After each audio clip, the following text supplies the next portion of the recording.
This is The Drive with Dale Lolley and Matt Williamson on your 24/7 home of the black and gold. SNR, Steelers Nation Radio. And welcome to The Drive. I am Dale Lolley. He is the Matt Williamson, except no substitutions because, well, they're just fakes. They're fake Matt Williamsons. There's a lot of Matt Williamsons out there. So there are, pretty common name. Yeah. It's a Wednesday here in Pittsburgh. A little bit of rain today, but the Steelers got their practice in this afternoon. And, Matt, we have the early practice reports not only for the Steelers, but for the Chargers, because as we mentioned yesterday, they stayed on the East Coast. They're masquerading as an East Coast team on us, yeah. Yeah. So for the Steelers, not practicing today because of rest was Najee Harris. He's had a heavy workload. Got a lot of touches, yeah. First 2 weeks. Isaac Seumalo with that pectoral injury, still not practicing. And Michael Pruitt with the knee did not practice. Last I heard, it sounds unlikely Seumalo's going to play, right? Yeah. I mean, I think that's... like maybe one more week. One more. Okay, yeah. You can live with that. What about Pruitt? You have a strong feeling one way or another? So earlier in the day, they put both Tyler Matakevich and Ben Skowronek on IR. Yeah. That's loaded special teams. Yeah. So they then elevated Rodney Williams from the practice squad. Mm-hmm. I thought they would do that later in the week. The fact that they did it midweek kind of tells me that maybe somebody was trying to snipe Rodney Williams off the practice squad. No, I can see that. He's got a lot of good preseason tape. Yeah. Yeah, and regular season tape. Yeah, so they made that move now and elevated him. So he'll take one of those special team spots because he's pretty good at that. But he might also take Pruitt's spot, too, as a tight end. Yeah, there's that as well. And then they also, of course, the other earlier in the week signed James Pierre, so I would assume Pierre takes the spot of Ben Skowronek. Pierre's on the active roster. He's not on He's on the practice squad. They'll have to elevate him. You think he gets bumped as the Skowronek gunner replacement? Yeah. Okay. So those two spots are replaced. Limited participants today, Russell Wilson, Roman Wilson, T.J. Watt, that was a rest day, and Larry Ogunjobi, that was a rest day. Okay. I guess we should talk about the Wilsons, but I'm actually more concerned or interested in Roman. You know, is he out there doing a lot? I mean, he's doing stuff, but it's a couple weeks away, or it's going to take some time. I don't know how you activate him. Yeah, he just missed the entire preseason, and for a receiver, right, that's tough. I'm not saying he's a bad prospect, but if he was your first round pick and you spent the 10th pick overall on him, it would be different. It'd be different. Yeah. It'd be different. You know, like I don't even know where he fits in the pecking order, or you know, he hasn't proven anything. Right now, he's not in the pecking order. He's not in at all. Right, right. So I don't know. We'll see him soon. Looking Unless at the it's an injury. Yeah. The Chargers side of things, linebacker Junior Colson has a hamstring, did not practice. Linebacker Bud Dupree, ill and did not practice. Okay. Wide receiver Josh Palmer has an elbow/calf. Those two things not connected. Not connected at all. But he did not practice. Cornerback Jasir Taylor with a fibula did not practice. He's their nickel corner. Mm-hmm. Not a particularly good one. Also not practicing today because of an ankle injury, quarterback Justin Herbert. Crazy. I mean, there's been a lot more rumblings that he is far from a sure thing to do this. I think that would be massive. I mean, I think Huge. There's no question that if he's even compromised a little bit and can't move because of the ankle against this particular defense, right. Yeah. If you remember last time he played the Steelers, he ran for like 90 yards. Well, there's that too. And that's rare for even him, the game against the Carolina Panthers last week, they had a designed run for him. Oh, they'll do a little bit of that. Yeah. I mean, he is a pretty active guy. I'm a big fan. I'm sure you could look at it like, well, they're not using him anyways. They hardly throws the ball. Have you seen the other guys? Have you seen the other guys, for one thing. And running lanes become a lot more open when you got the threat of that guy that can attack every blade of grass. Even on the with field, bad wide receivers out there, you still have to respect him. 100%. Even on rollouts and mobility and just his ability to attack every blade of grass on the field. That's gigantic. There was one other name there.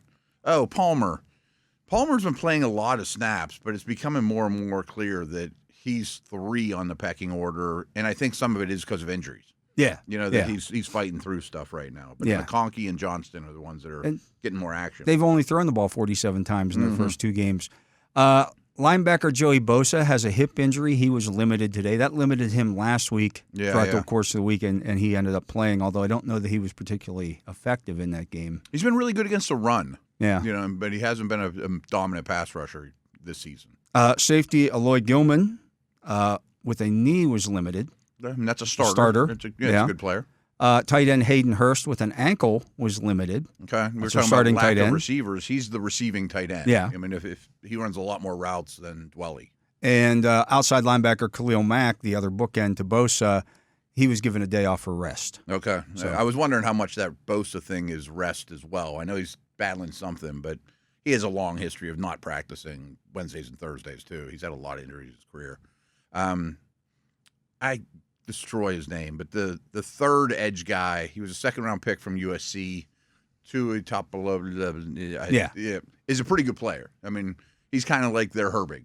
He's a good third edge that if you had to put him in there, it's not as bad as most injuries. But he's not as good as Bosa and Mack. No. I mean, he's the third. It'd be like putting Herbig in, if Highsmith were out or something like that.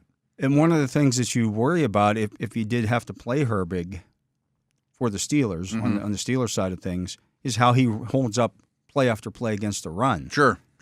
Yeah. A younger player, probably not as good at setting the edge. He's bigger than Herbig, but Yeah. I mean, I'm just talking like usage-wise. He's a pretty good 3. Yeah. Yeah. But yeah. even so, he I doesn't would have run right at him. He doesn't have the just the overall. The body work. Yeah. Yeah, right. And I would run right at him, and I would be as physical with him as possible and see how he holds up. Yeah. Mm-hmm. So that's significant. We'll see how that, especially even Gilman's a good player. I mean, Gilman, like starting Colson. safety, right. At some point, you would think Colson would be one of their inside backers, but That's if what he's drafted to be. Yeah, right, if he's right. dealing with injuries here, I mean, he knows the defense. Mm-hmm. He was, Harbaugh's guy at Michigan. But I think they're weak up the middle, and those two being questionable doesn't help. Doesn't help at all, no. And we'll keep an eye on the Herbert stuff. Now, earlier in the week, Harbaugh said, I don't think this will be a problem for him, but But if it's tomorrow, yeah, I'd be concerned. I wonder too regarding the fact that they did stay on the East Coast and they're staying in a hotel right now. You don't have the training equipment available to you that you would have if you had gone Right. home. A lot of these teams have a tub that you can run in, or cold tubs, and things that are just Bod installed in the pods building. and things of that nature. Oh, yeah. Now maybe Yeah. they can find those things in Charlotte where they're staying, Yeah. but they're not readily available. It's just different. Yeah. I mean, it's just different. So maybe you have to drive, Herbert 20 minutes to go get this done, and that's 20 minutes he doesn't spend. Learning the playbook or working with his team or whatever. It's just not a home field advantage that you brought on yourself. Right. I don't know if it's a good move for staying or not. It's just odd. Yeah. So Because Carolina is not right next to Pittsburgh. no, it's not. It's a short flight, but it's still a short flight. flight, but it's not. You played at WVU and then you get Pitt the next week. Yeah. You know. Matt, looking at these two teams, they're almost mirror images of each other. Yeah. The exceptions to me are the quarterback. Yeah. Clearly. And I The think interior of the defense. I was going to say, I just think the Steelers' defense is far and away the top of the 4 units. I'm not sure which one's second of the 4, but I know for sure which is number 1.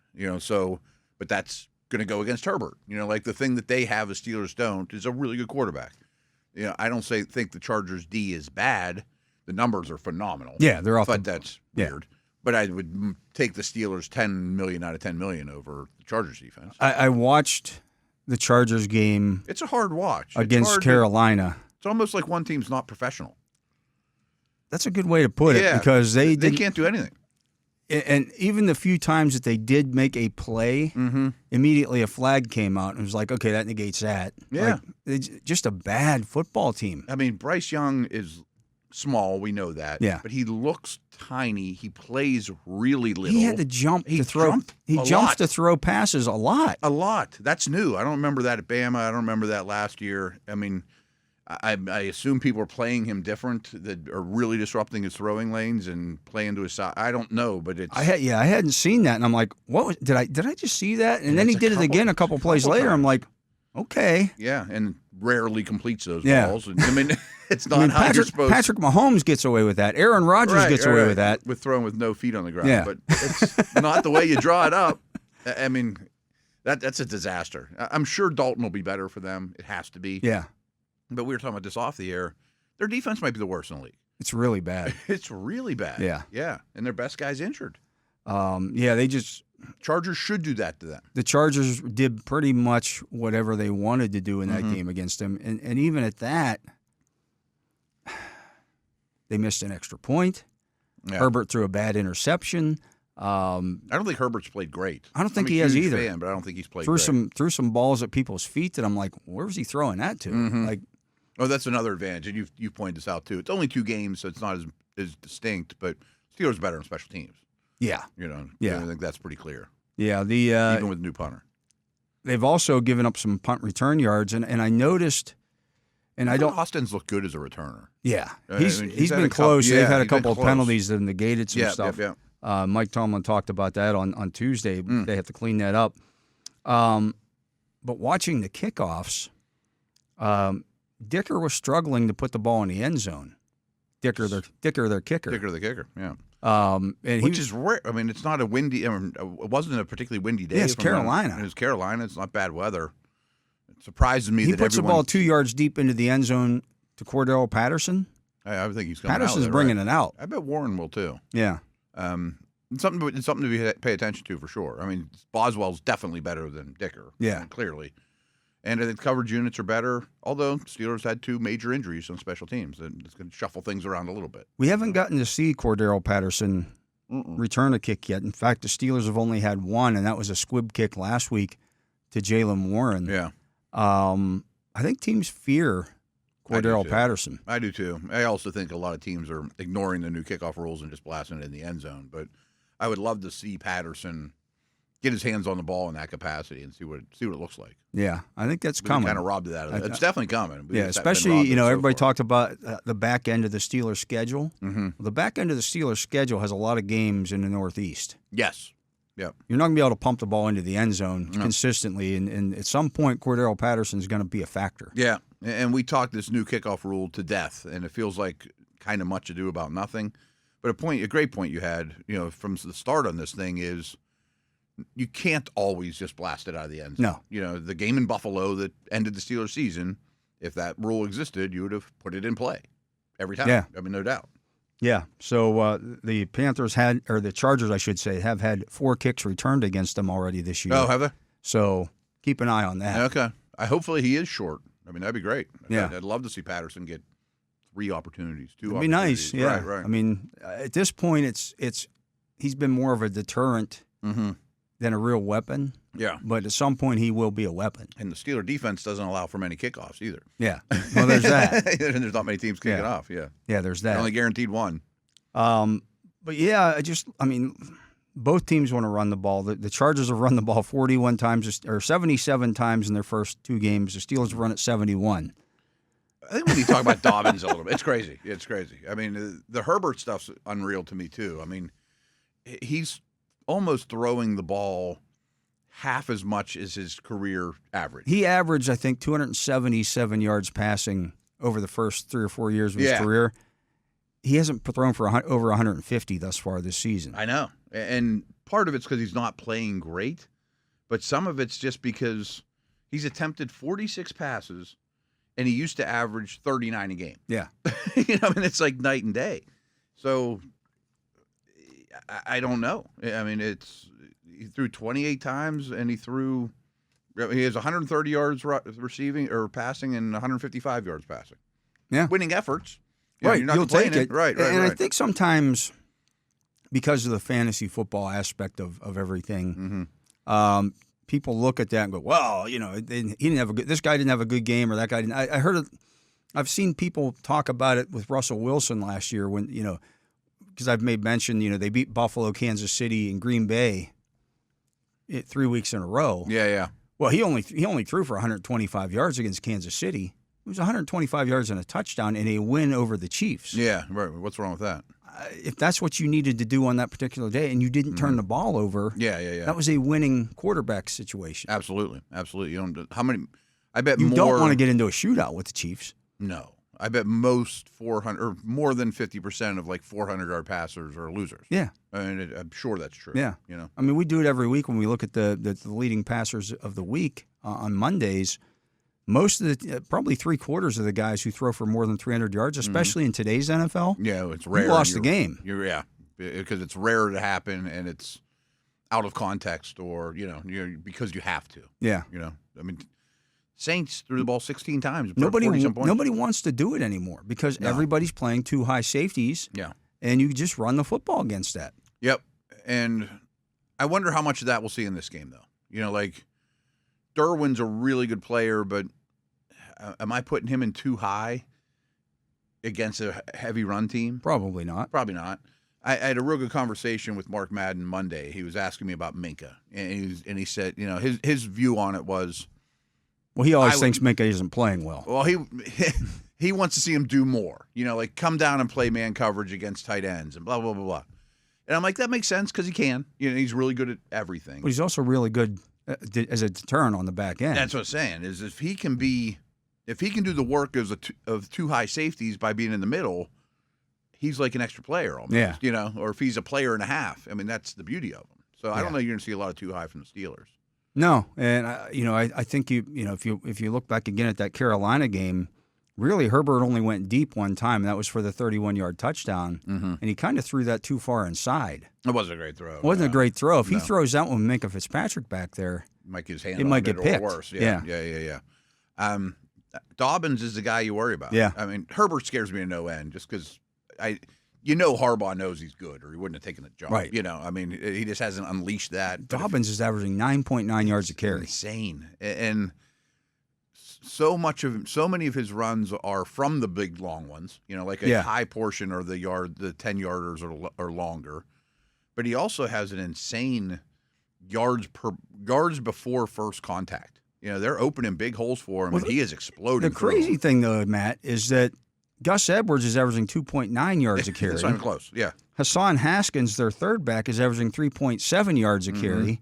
Like, so the other guys aren't getting those yards that he is with those same holes. I assume they're the same holes. They're blocking better for Dobbins, which is probably just luck, of course. But he is hitting them a lot. I mean, his burst of the holes is way better than those guys, too. I mean, those Haskins and Gus are heavy-footed pounders, and Edwards was overrated in Baltimore. Oh, he's reliable and he's tough and he's easy to root for. He had a high yards per carry average because of Lamar. Yep. Speaking of yards per carry, again, I did a lot of Dobbins homework this morning.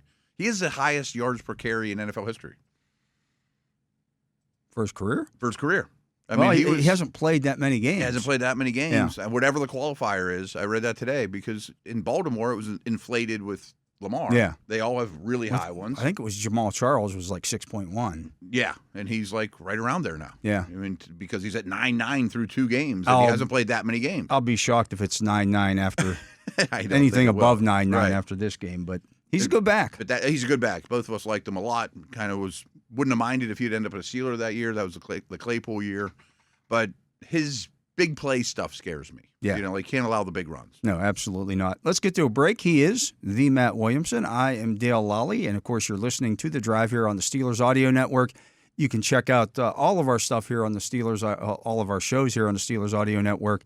But this one in particular, you can subscribe to it. You can download it on the Steelers mobile app. Watch it every day on YouTube. All that good stuff. We do appreciate you doing that and liking it and subscribing. All that good stuff. Yeah, keeps us employed. Yeah, it's helpful. Yeah, if very helpful. Listen, yeah. Absolutely. But he is Matt Williamson. I'm Dale Lolley, and we'll be back with more right after this.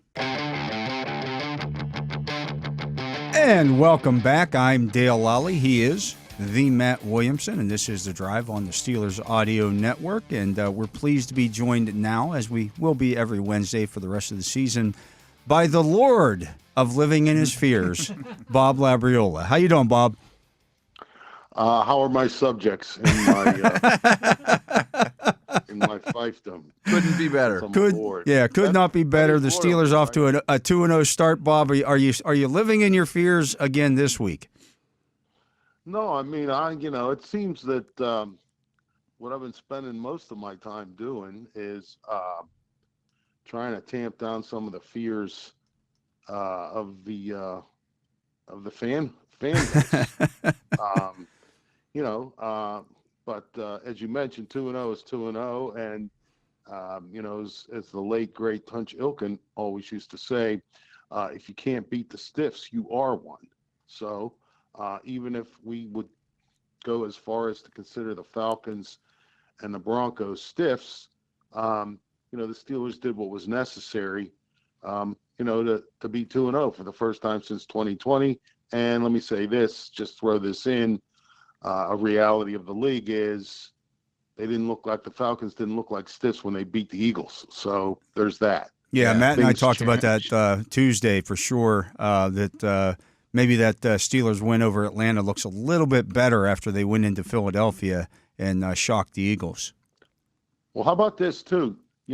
Arthur Smith, well, by extension, the Steelers offense took a lot of heat for not attacking the middle of the field against the Falcons, and Arthur Smith said he came clean after the game a couple of days after and said he's the one who told Justin Fields not to throw the ball into the middle of the field because he thought it was important to keep it away from Jesse Bates. Well, maybe Jalen Hurts didn't get that memo.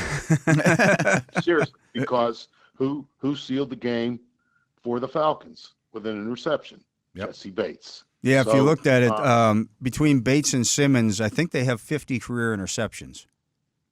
So, you don't want to test those guys. You know they can catch the football. And, by the way, people do it to the Steelers all the time. Everybody avoids Minka to a great degree. Yes. So, again, I thought that, I have thought that so far that I think Arthur Smith's done a pretty nice job. The game plan from the opener, I think he deserves credit for, he didn't know let me say it this way. The starting quarterback changed on Thursday. Mm-hmm. Yeah. And he adapted the game plan. I thought he called a pretty decent game. And, he did some things that I don't think we would have seen last year, because I think last year, whatever the game plan was on Tuesday, by Thursday, the attitude would have been, let's just keep working on this, and if we execute it correctly, we will win. But in the NFL, you need to make adjustments and pay attention to the strengths and the weaknesses of the particular opponent and how they match up with maybe what might be your offense's strengths and weaknesses, and then try and come up with a plan that way. And I think that's what happened. And, they won by 8, which, in Cope's day, because Myron Cope, when people would complain about it, Cope would look it up and say, well, they covered. What are you beefing about? and so everybody's happy.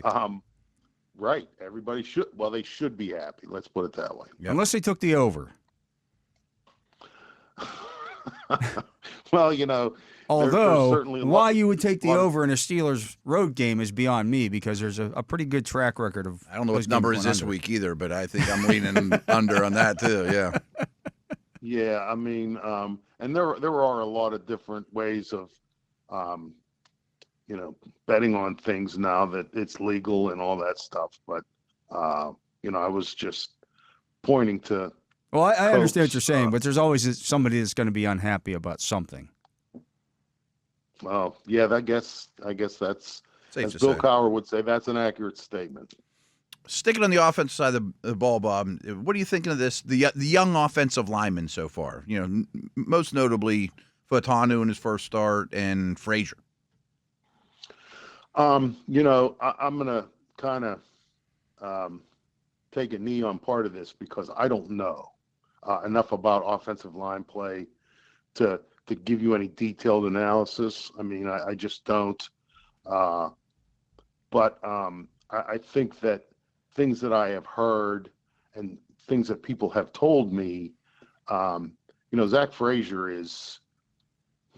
I mean, I don't want to condemn him with a early comparison to Marquise Pouncey, but I mean, they have some of the same types of characteristics in that what they have shown to this part of their rookie season has been good enough for them to be the starter. It seems like he's arrived already. Well, I don't think that he has. I certainly hope he hasn't, because I have no complaints about the way he's playing, but it can be better. I think it needs to be better. give him some time. There's too much interest in making a proclamation right away, one way or the other. This guy, and this is what happened to Dan Moore. He stinks. This was 2021. He stinks. Get rid of him. Find another player. You got to do something to replace him at left tackle. Well, as we sit here now, he's the best left tackle on the roster. So maybe he wasn't ever horrible. Troy Fautanu, I can't watch him and tell you how good he is or how good he's not. I mean, when I am faced with something like that, I got Craig Wolfley and Max Starks on my speed dial, and that's where I go. I don't know, but I think it's still a work in progress. Yeah. They haven't taken a lot of snaps as a quintet.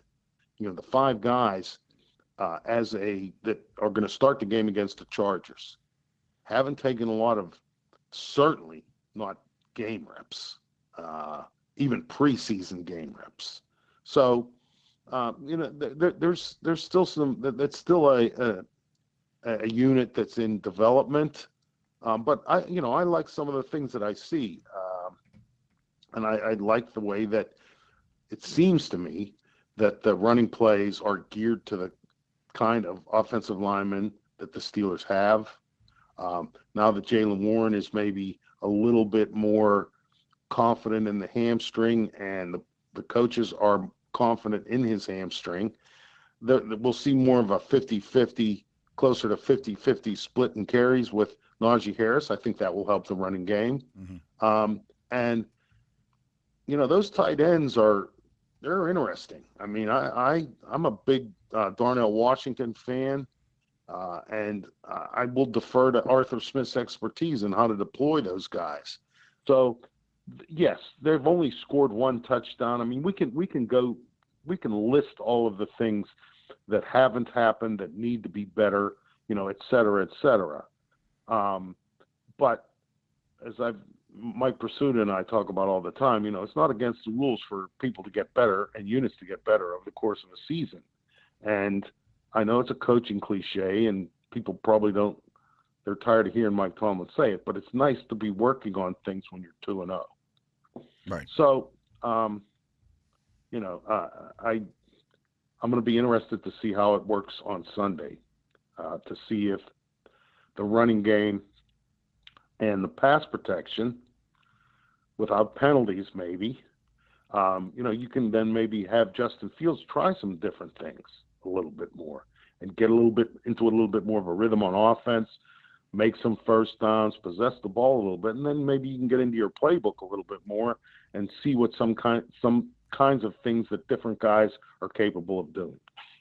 Our guest here on the drive is Bob Labriola of Steelers.com and editor of Steelers Digest. Labs, switching over to the other side of the ball, there were questions coming into the season about where Cam Hayward would be at this point in his career, coming off an injury-troubled season last year at 35 years old. 2 games into this, are those is that not an issue for anybody anymore, or should it not be? It's not for me. I think that what we're going to see is there's going to be some concessions made, to Cam's age, the number of snaps on his body, those kinds of things in terms of practicing every day of the week, how many snaps he's on the field for during games. And so, I think that there's a little bit of a learning curve there, but in no way is Cam Hayward a liability when he's on the field. No. And,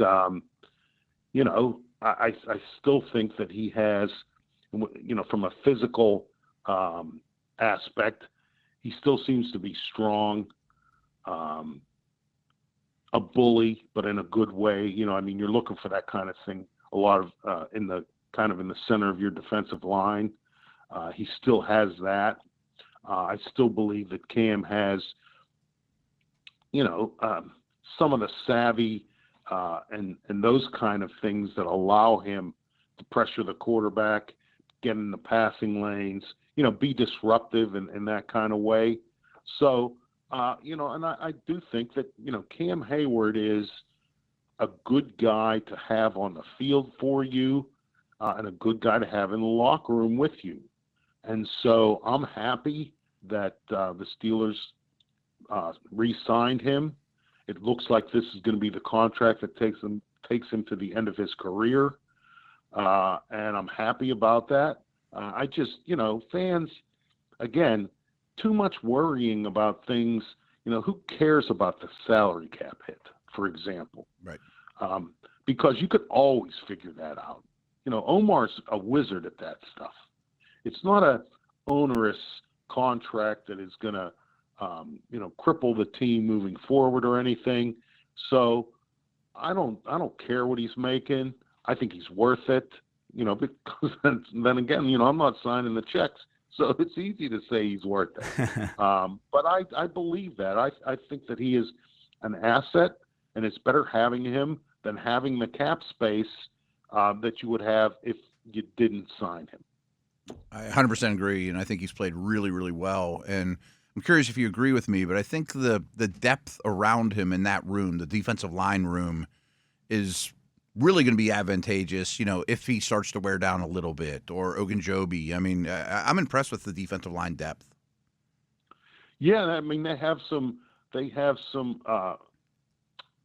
promise there. Mm-hmm. I guess is a word I would use. Keanu Benton, I think he's a budding star, maybe, is a good way of putting it. He's a guy, people reminisce so fondly with about Javon Hargrave. I think Keanu Benton's going to be better at that exact same thing. Mm-hmm. The combination of being a tough presence in the middle of the line of scrimmage against the run, has some quicks and athletic ability to be a pain for interior offensive lines trying to keep him off the quarterback or out of the backfield. And Ogunjobi, I think, is a guy who, he was able to go through an off season preparing his body for this coming season as opposed to having to rehab an injury. So that's a plus, especially for a guy at that age. And, his contract's up, and so there's some incentive there. I think that's a good situation overall.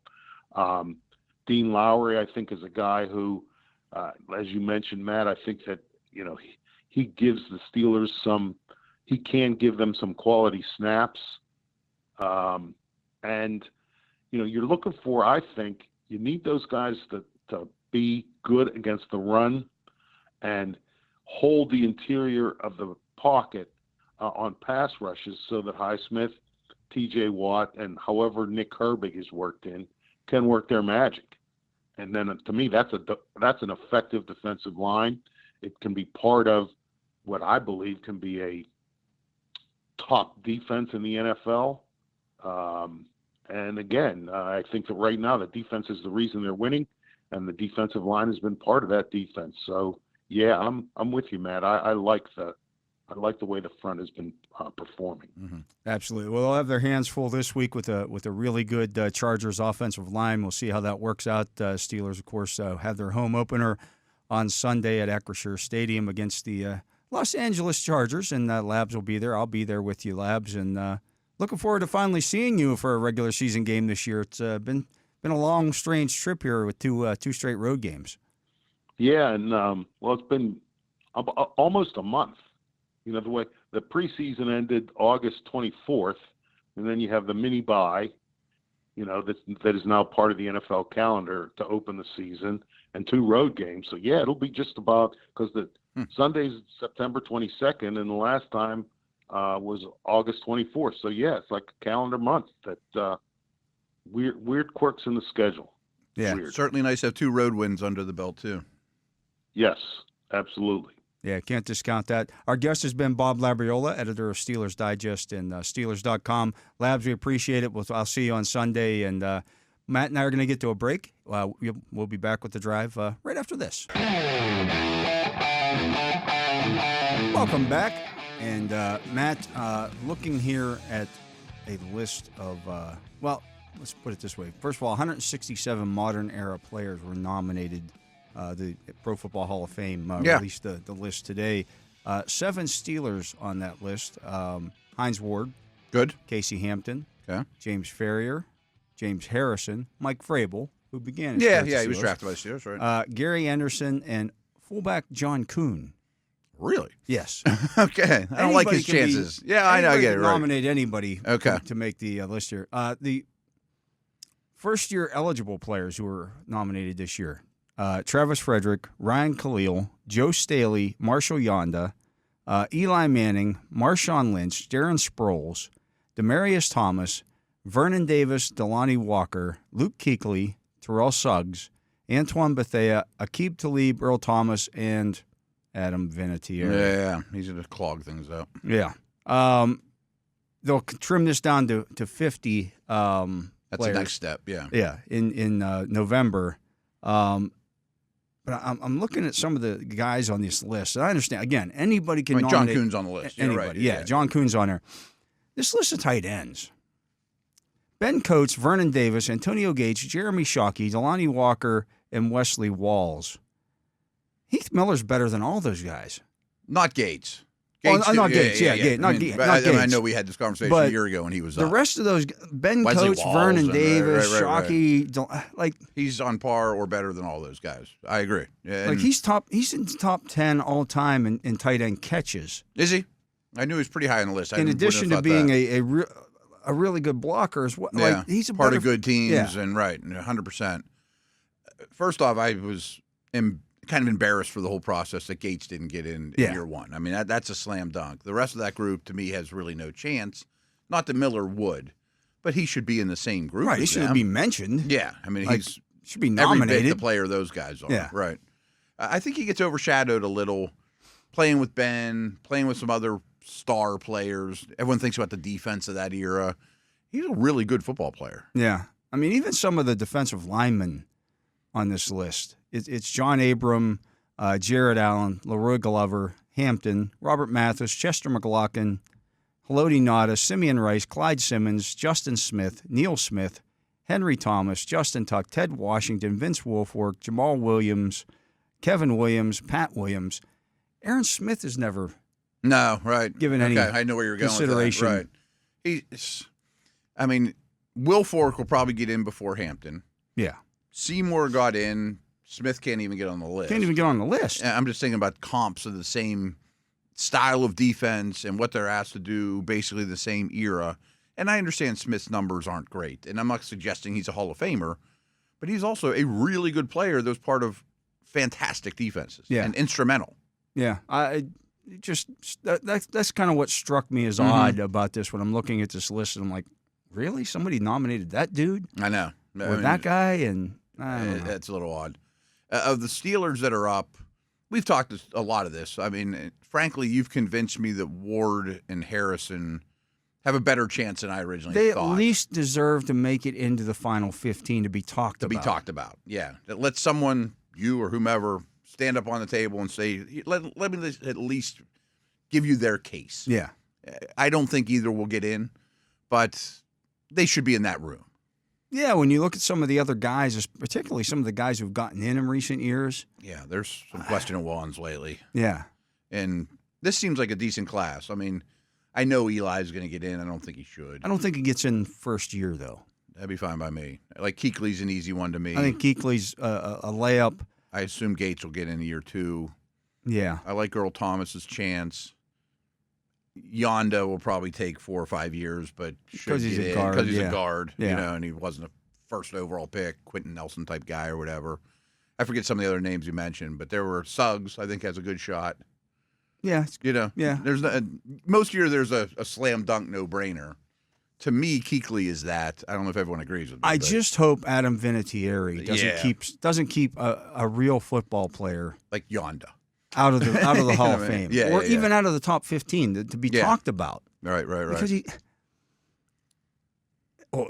people say he's the greatest kicker of all time. No, he's not. No, he's not. He just played a long time and accumulated a lot of points. Mm-hmm. And he ended up getting on the national radar early because he was on the best team in the league. Yeah. And he retired with rings, and he played forever. Forever. So he's going to have some accumulation stats. Is he really that much better than Gary Anderson? No. I was actually going to say that because Yeah. he's on the list too. It's like, I remember as a kid, Morton Anderson and Gary Anderson were the best kickers in the Right. league, and it was a conversation of who's number 2. Morton is in, and I'm not even suggesting Gary should go, No, I'm not either. But I've never thought Vinatieri's the best kicker in the league. no, but I you'll mean, have any people year. stand on the table and well, he should. Why? Yeah. He's not the best kicker of all time. That kicking since in fact, even while he was still playing, He he retired got not passed. that long ago. He yeah. got surpassed by guys. Oh, yeah. Many Many guys. Many. Like his career average is like 83%. Really? I mean, that's pretty bad. And I'm sure, I bet he gets into the finals. And I'm sure, yeah. I mean, whoever is stating his case will say he had a Hall of Fame career just with the Patriots. He had a Hall of Fame career just with the Colts. No, he didn't. The second part is 1,000% false. He didn't even kick off for the Colts. Right. In a dome. In a dome. I mean, he was accurate from short distance. His style today, which isn't that long ago, wouldn't be useful. He can't bang the 50-yarder. No. And he definitely has clutch kicks. And, of course, he's good. He's on the Hall of Fame ballot. But he's not close to Tucker to me or Morton Anderson for his day or something like that. He is actually, I'm looking here. Where the heck is he at? You seem to be scrolling quite a bit. I'm scrolling quite a bit. He's not in the top 20. He's number 34 all time in terms of career field goal percentage. And they didn't even try the long ones with him late in for a very long stretch of his career. Sean like the last 10 years. Sweezum, who kicked in the same era, has a better field goal percentage than him. Wow. And Sweezum spent his entire career kicking outdoors. You're right to say he's in the dome for a lot of it. I mean, Yeah. yes, there's a lot of – everyone remembers the kick in the snow, and there was a lot He of that won a early. Super Bowl with a kick. Well, I could pick 20 guys off this list, more than that, on this top list of best kick or top most accurate kickers of all time, who would have made the same kick. Yeah, yeah. I mean, It wasn't like it was a 60-yard kick to win the Super Bowl. It was a 40-yard kick to win the Super Bowl. that's your job. Yeah. It's a bigger story if he doesn't make it. Right. I mean, to be Then you're honest, Scott it's- Norwood. Then you're Norwood, and you're right. Yeah. Wide right or whatever. Right. No, we've gone down this path with him a lot. I really hope he doesn't get in. I could live with Hester getting in. I wouldn't have voted for him. The Steve Tasker talk is insanity to me. Oh, it's ridiculous. Tucker's the only kicker that I think I would vote for. Well, put it this way. Steven Gostkowski, who Right. kicked in the same stadium, He replaced him. he replaced Vinatieri. Mm-hmm. He's 13th on the all-time list in terms of accuracy. It's funny you brought him up because I was sitting here thinking, why did Belichick let Vinatieri go? Because he couldn't kick anymore. I was going to He say, didn't have the leg. they stress special teams more than any team in the league, them and the Ravens during that era. And if they let him walk, it's not like the Panthers nowadays letting somebody walk. No. That they just screw things up. There was a reason. Yeah. And then they went out and drafted They Gostkowski. let him go to Indianapolis, Yeah, yeah. who was Right. their big rival And at the Peyton time. Manning, right. Yeah. Didn't bother him one bit. Nope. Not Yeah, one I think bit. that speaks volumes. Absolutely. Yeah. We're overdue for a break. Let's get to that. He is the Matt Williamson. I am Dale Lolley. You're listening to The Drive here on the Steelers Audio Network. We'll be back with hour number 2 right after this. This is The Drive with Dale Lolley and Matt Williamson on your 24/7 home of the black and gold. SNR, Steelers Nation Radio.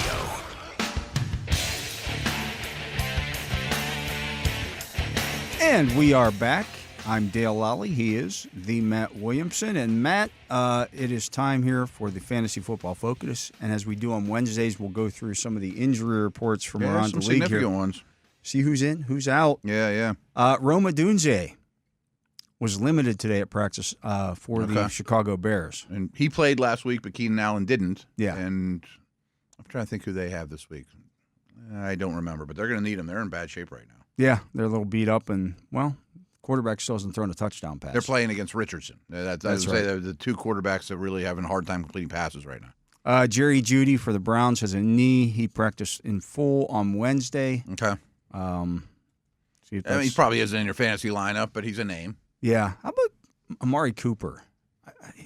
I heard today he's got like 17 targets in the first 2 games and like 24 yards. Yeah, he's not doing anything. And there's a handful of receivers, like George Pickens is a perfect example, that are doing their job and things just haven't gone their way, or Olave or London or some of these guys that I think are buy lows. I'm not sure Cooper's in that neighborhood, but like I think Pickens and Olave are. Like they haven't put up much in the way of fantasy points, but their usage is great and it's coming. Pickens, we at least saw Olave came back. The 51-yard catch. We saw the touchdown that he had. Like, it's there. It's there. It's there. Just you leave him in your fantasy lineups, will be fine. Yeah. Amon-Ra St. Brown with a quad got a full practice in today. Hasn't been quite right. Yeah. But, again. Ton of targets on Sunday. Yeah, I wouldn't be concerned either. A lot of these guys are buy lows. Some of these first-round picks this year, the Tyreek Hills, obviously McCaffrey, St. Brown. Yeah. Who else were high draft picks? Jamar Chase. Jamar Chase has started real slow. Yeah. Henry wasn't a first, but he's not being used like we thought he'd be used. No. There's definitely something to that. No, you're right. Even like Lamb isn't winning the league at the moment, and those guys are good, but they're not tearing it up. Yeah, not what you expected when you took those guys. But like a Devontae Adams looked like, oh no, I got to worry about him after week 1. Then week 2 he bounces back heavy. Harrison's another one like that.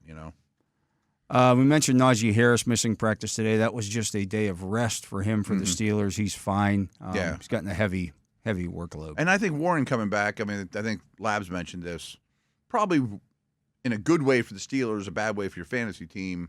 Cuts into Harris's workload a little. I don't think you want him doing 70% of the touches or anything like that. Yeah, I think in some ways, though, could help him. He's more efficient when Warren's there. When they're splitting things up a little more. He's off to it's been a fine there's enough attempts to go around. 37 attempts in the first 2 games. Yeah. Like, they're going to run the ball. Yeah. They're not going to be – I doubt they're losing by 20. There are teams that don't have 37 attempts in the first 2 weeks. Right. I mean, so that's his bag. I mean, he is a workhorse. Taysom Hill has that chest injury. There was some fear that would keep him out a little bit longer. He's hopeful to practice on Thursday. Okay.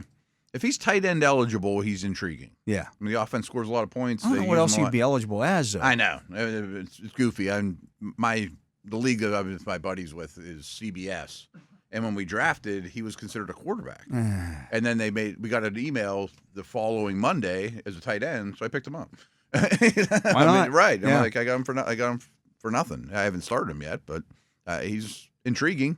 Yeah, especially in an offense that's scoring a bunch of points. Yeah. I mean, he can be the goal line back at times. Tyjae Spears not spotted at practice on Wednesday. He's dealing with an ankle. If you're a Tony Pollard owner, you're happy. Yeah, Pollard's got a nice bump through all this, except their offense is bad. Yeah. Joe Mixon with the ankle is hopeful to play in week 3. Okay, I was thinking that wasn't going to happen. In our league, I picked up Akers basically because I had a spot, but I don't think Mixon's somebody I would not count on if I was a Mixon owner. Yeah, keep an eye on the Friday practice report. That might even be a game day. That could be. Could be. Jordan Addison with the ankle remains day-to-day. I don't think he plays this week. I don't think he does either. I think that's going to be a little bit, which is fine for Jefferson. Darnold's good enough without him. They had a walkthrough on Wednesday. Justin Jefferson participated in the walkthrough. Yeah. So it looks like he's fine. I think he's all right, yeah. David Njoku missed practice on Wednesday for the Browns. He does not look like he's going to play again this week. You got a couple more weeks on that one. Yeah, that was a high ankle. Yeah, that wasn't that long. It was week 1. Yeah, and he is the guy who's more of a he's a pass catching tight end. No, movement guy. Yeah. Right. No, I think I wouldn't be counting on him for a week or 2. Myles Garrett sat out Cleveland's practice today with that foot injury. Oh, really? I didn't know he had anything going on. Yeah, he's been dealing with that the last couple of weeks. Remember, he had that same thing last year as well. Is that the same thing as last year? Yeah, sounds like it. And I wonder if that's just something he's going to deal with his whole career. Maybe. And it affected him last year down the stretch. Oh, absolutely. He slowed down dramatically. Yeah. Just looking here, boy, there's not a lot of there's a lot of offensive line / defensive players stuff listed here. Cooper Kupp, the Rams put 2 more players on IR today, but didn't do so with Cooper Kupp. So that's maybe good news dealing with that ankle injury. But I mean, as a team, there's this is like 5 ankle injuries for him. I know, and I don't think he's playing any chance. He's not playing this week. Definitely not. They're just trying to hope that he doesn't have to be out 4+. And maybe it's 2 or 3 though, and they're in bad shape. Really bad shape. They're playing the Niners this week. Yeah, really bad shape. Yeah, it might be. I got a question today on a mailbag. They were asking, should Miami trade for Garoppolo? I'm like, that's not a terrible idea. And if I'm the Rams, if I can get picked at this point, I might trade some of my veterans. Yeah. Jake Ferguson with the knee injury. He returned to practice for the Cowboys. They need him. They need him. I think they'll bounce back well. They get the Ravens this week. But Ferguson's really important to that offense. You putting him right back in your starting lineup if you don't have one of the top guys? Yeah. I think so. Yeah. Yeah. I mean, he gets targets. Yeah. He's efficient. Let's see here. Damian Pierce with a hamstring did not practice Wednesday. Okay. So your Akers pickup. Yeah, I mean, it's a long shot. Who knows? He just did well in preseason, and he has a history, Akers. And Pierce seems like he's always in the doghouse there. Jaden Reed not practicing on Wednesday for the Packers. It doesn't say what the I guess it's a calf/shin injury, but Jordan Love returned to practice Wednesday. At least was limited today. If Love doesn't play again, I'm not starting any Packers besides Jacob. Yeah. I mean, none of the receivers. If he does, is Reed a starter? He put up huge numbers in week 1. Yeah. But that felt fluky. Like, I don't think he's running away with the top job in that receiver room. Yeah, but you could do a lot worse. You could do worse. I mean, he's probably the top 36 especially if you got some guys who are banged up right now. I don't know quite what to think of him. You know, would you break ties in his favor for your starting lineup? We'll put it this way. Let's say Love's healthy or healthy enough to play. Jalen Waddle or Jaden Reed? Reed. That's where we're at right now with that Miami passing game. Yep. You're going to start Tyreek Hill. Yeah, but he's like a receiver 2 to me. Yeah. Even though he might be the best receiver on the planet. I mean, I think that hurts Miami that bad. Where Waddle's like a borderline receiver 3-4.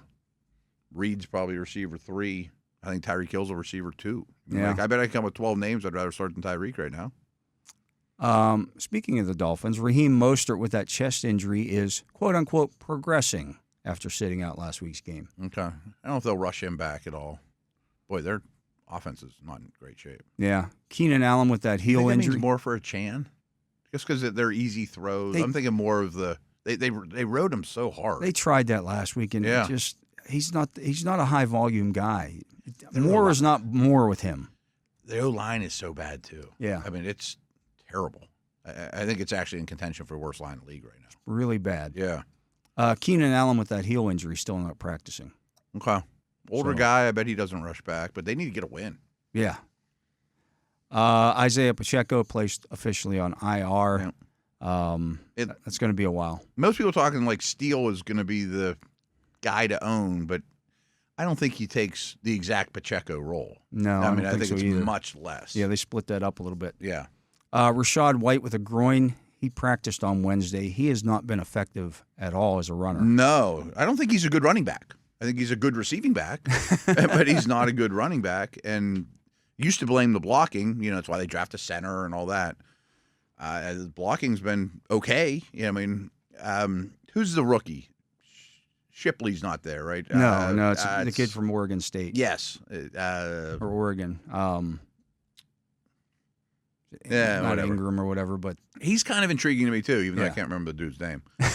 But he has some juice, and he's a better runner. Yeah. You know. Josh Downs with the ankle injury said he plans to play on Sunday against the Bears. That's who the Bears play, Indianapolis. Both of those teams need a win. I know. That's a weird game. It's two quarterbacks that are super talented. They can't do anything right now as passers. I had a long conversation on a Dynasty podcast today about Pittman. Like, are you dumping Pittman? I'm like, yeah.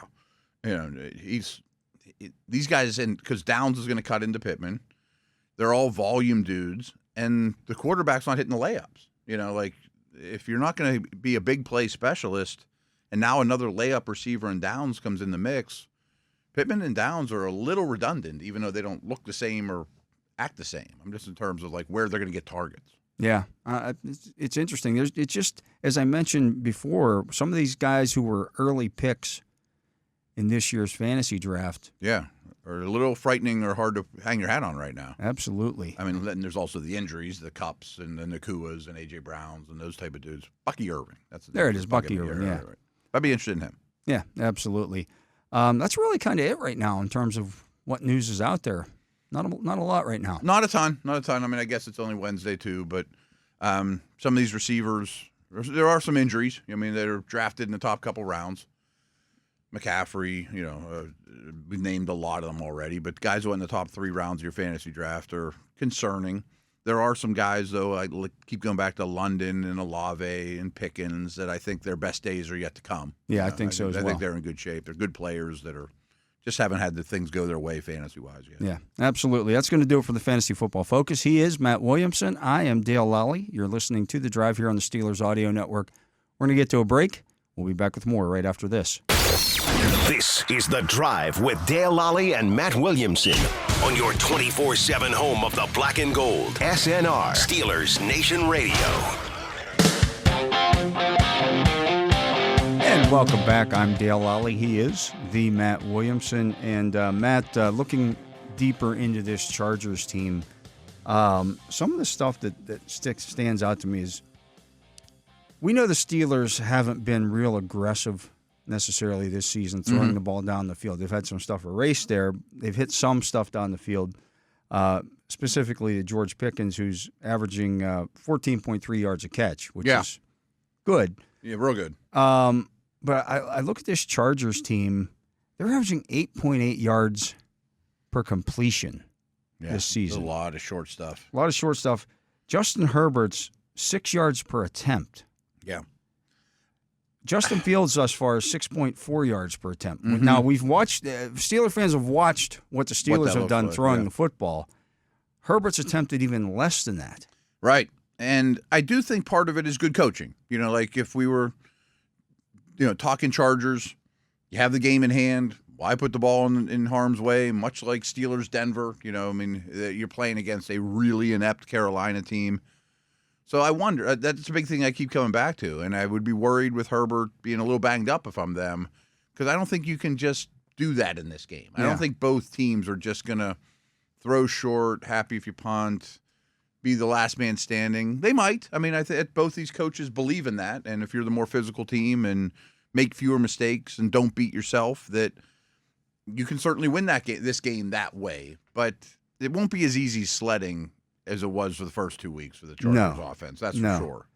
Herbert's going to have to make plays. Quentin Johnston, who's their leading receiver, has 8 catches for 89 yards.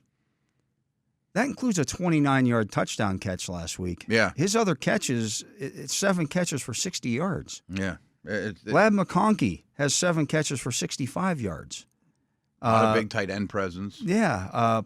Josh Palmer, 4 catches for 34 yards. Like, the backs aren't catching a ton of balls. You're right. They just honestly, don't throw it that much. If you take J.K. Dobbins' output out of this offense, it's nothing else is good. No. I mean, including Herbert's play. Yeah. I mean, he hasn't been bad, but he hasn't been great. Hasn't been needed. But you're right. I mean, it's a good way of putting it. Like, if you would just cut all of everything Dobbins is out, they'd be like the worst offense in the league. Yeah. And he's good and he's a find. And I think the others are more capable. We both like McConkey coming out, but he's a rookie. But they're going to have to do more. They're going to have to do more. And I think the Steelers offense does too. Against, a really good defense in their building. Yeah. And that's one of the differences to me is I don't know that the Chargers is a really good defense. I know the Steelers are a really good defense. Yeah. And I think it'll be tougher sledding on similarly built offenses. Now, the Chargers have the better quarterback, but it's still the weapons are just. I said before the season it's the worst weaponry in the league. Yeah. And I have more concerns about Dobbins then than I do now. I mean, he's succeeded and he's back to looking like himself, which is great. That's one guy. That's one guy. And it's a back that doesn't catch the ball that much, who's a big play threat that you can't let get free. But I can't see a lot of points in this game any way you cut it. No, I don't either. And, these two defenses thus far have been the two best defenses on third down in the league. The Chargers are allowing 25%, or I'm sorry, it's a 23% conversion rate on third downs. Steelers are at 19%. 19, right. 19%.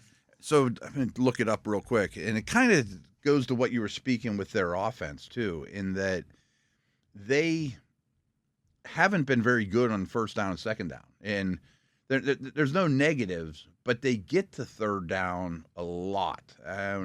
Here we go. So, as you mentioned, Steelers had 31 in the first 2 games. Okay. So their offensive drives, they get to third down 62% of their set of downs. It's only ahead of the Bears. So they're operating on third downs a lot, where the Steelers are the best in the league on third downs. That's going to be critical for them. They can't have a 19% conversion rate in this game if they have any chance to win. No. And that's what the Steelers are giving up.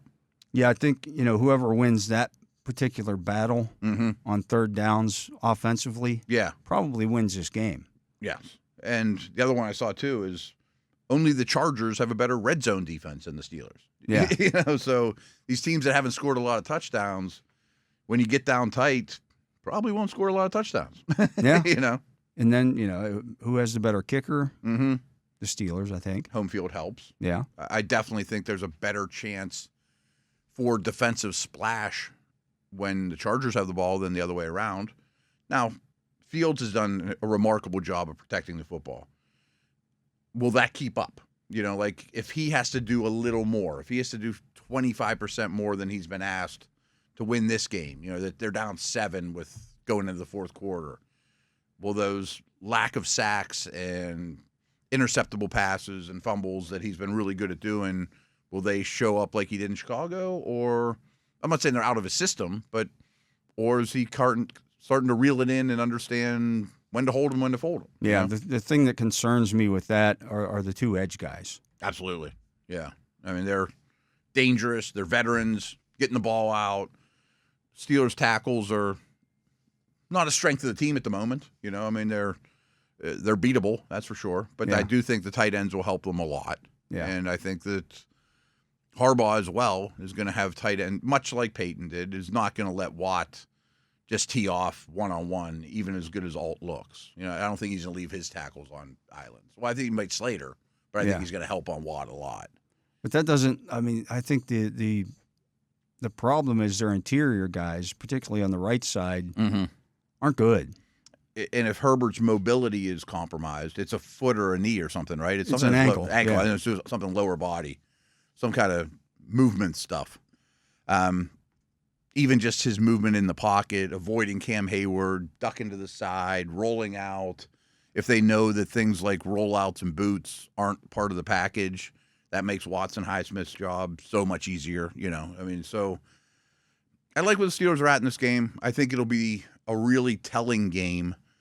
I also think the Steelers beating the Falcons was the best win of the 4. Yeah. I know the Raiders went in and beat Baltimore, but I don't think the Raiders are a particularly good team. And I think the Chargers, when we look back at things, are going to be a 8-win team. And it's a nice first step for Harbaugh, but I don't think they're ready to be a contender. Yeah. There are a lot of holes on the roster. Yeah, it just they are, and they're in this particular matchup. And I thought Mike Tomlin earlier in the week in his press conference on Tuesday, he said, look, styles make the fight. Mm-hmm. And I think stylistically the Steelers match up pretty well I agree. with the Chargers. I agree. Like, the yards before contact stuff with Dobbins is immense. Like, I don't think this O-line, as promising as it is going to just blow Benton and Cam Hayward and Ogunjobi off the ball. You know what I mean? And we talked about Roberts. I mean, he's a downhill player that's going to be key to taking on those blocks and getting him at or near the line of scrimmage. Don't let him get going. And even if he does, the Steelers' team speed is so much better now. Yeah. I don't know that he's just going to break off 60 he's not yarders. He's not going to break off the 50-yarders that he's gotten in the first 2 weeks. I wouldn't think so. I mean, I think Queen's been struggling, but he tracks that stuff down. And Wilson and the back seven is pretty fast. Yeah. So, and again, I think the Steelers have a big advantage on special teams. Absolutely. I thought, assuming they can eliminate some of the penalties, and I'll say this about the penalties. I sent you this information last night.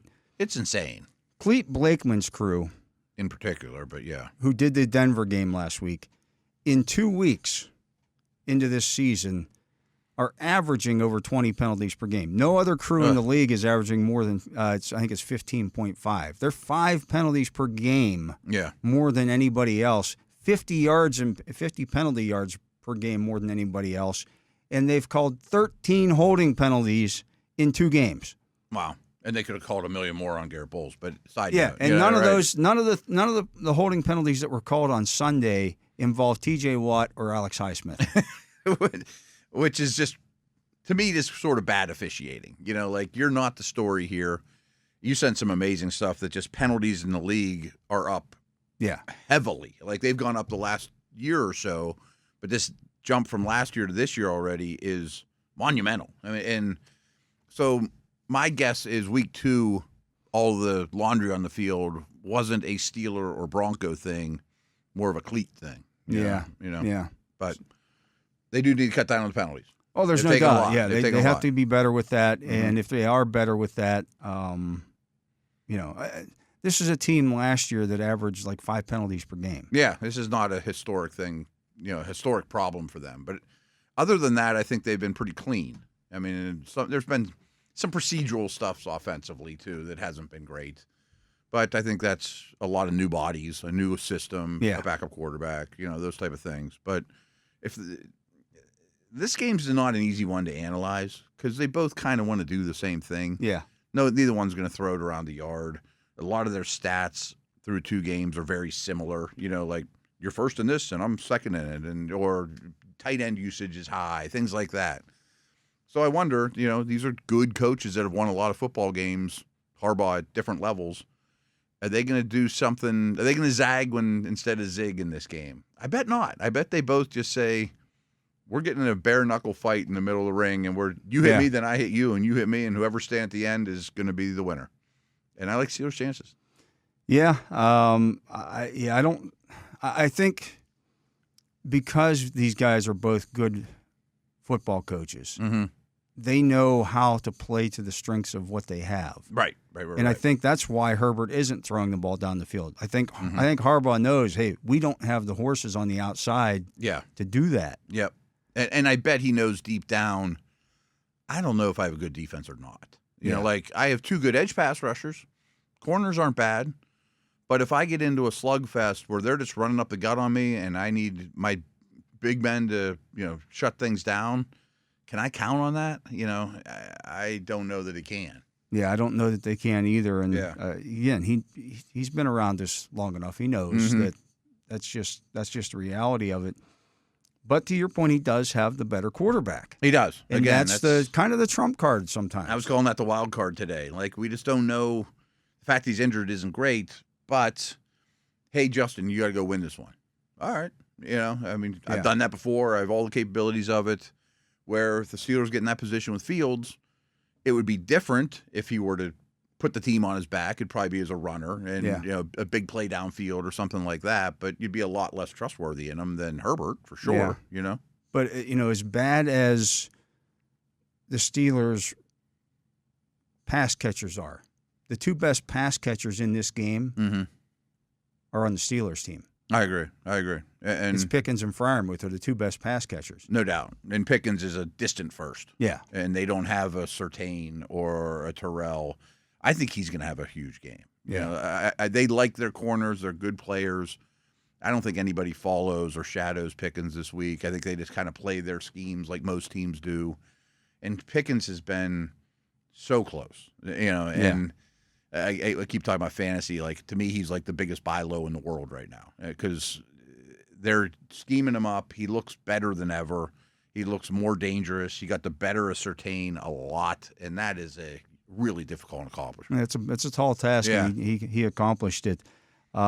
Pickens is reliant on another, but he's kind of like the wild card that Herbert is. Like, haven't needed him to be 150-yard receiver, but he can be. Yeah, and they may not have an answer for him. Yeah, that's the thing that the offensive playmakers are just that much better. I mean, they don't have anybody close to Pickens. No, they don't have anybody that I don't really know what to do with this guy. Yeah, that is going to be that type of player. You hope Dobbins doesn't get to that point where, he's just ripping off chunk yards after chunk yards. You can do things about that. Yeah. I mean, I think you just load the box, and I'd be shocked if this defense gets pushed around. Yeah, to be consistent, to do that consistently would be surprising to me. Yeah, and because we saw Bijan Robinson against the Eagles on Monday night. Yeah. And he was doing that. Oh, he was. He was getting like 8, best 10, player on the field at times. Yeah. He didn't do that against the Steelers defense. He would get 4 or 5, but he wasn't ripping off long runs and dominating the game. What do you think of Freiermuth this week, though? I mean, I think Pickens could really feast.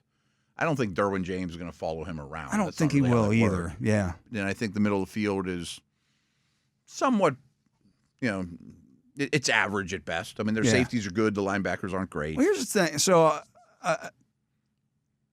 ESPN had a piece today about it was about the Steelers quarterback situation and talking about the Steelers ignoring the middle of the field. Mm-hmm. They threw 6 passes in the middle of the field Sunday in Denver. Sunday, yeah. That might not sound a lot until you consider they only threw 20 passes. And say, if 30% of their passes went to the middle of the field. If you break it down by percentage of where the routes are going. Yeah. Yes, exactly. And they I don't think they're going to the avoid middle. it. No. They did in Atlanta. Yes, for a reason. Against a team with an offensive play caller that knows Bates extremely well and sung his praises like Tomlin would make if they were on different teams next year. And that doesn't even include Simmons in the equation. Right. Like, you had 2 guys in the middle of the field that can really change the day. Mm-hmm. Why test that? Smith is a middle-of-the-field play designer, too. Yeah. I mean, he historically does not ignore it. I don't think they'll ignore it today or this week. I could see Pickens on A.J. Brown in-breaking type routes, too, things like that. Van Jefferson has some toughness, too. I think he can go over the middle. And I think Freiermuth could have a strong day. Yeah, I think so, too. So let's get to a break. He is the Matt Williamson. I am Dale Lolley. You're listening to The Drive here on the Steelers Audio Network. Matt and I will be back to finish up the show right after this.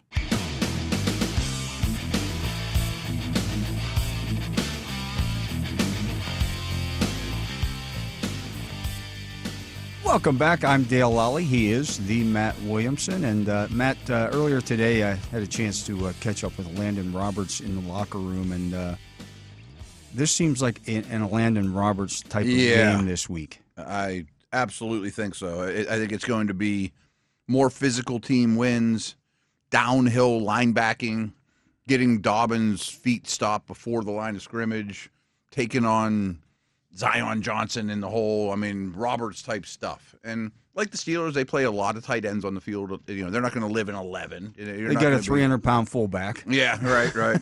You're not. I think the nickel and dime percentage stuff will be lower than usual. And that's right up Roberts' alley. Absolutely, and he is a thumper. Let's hear from what Landon Roberts had to say earlier today.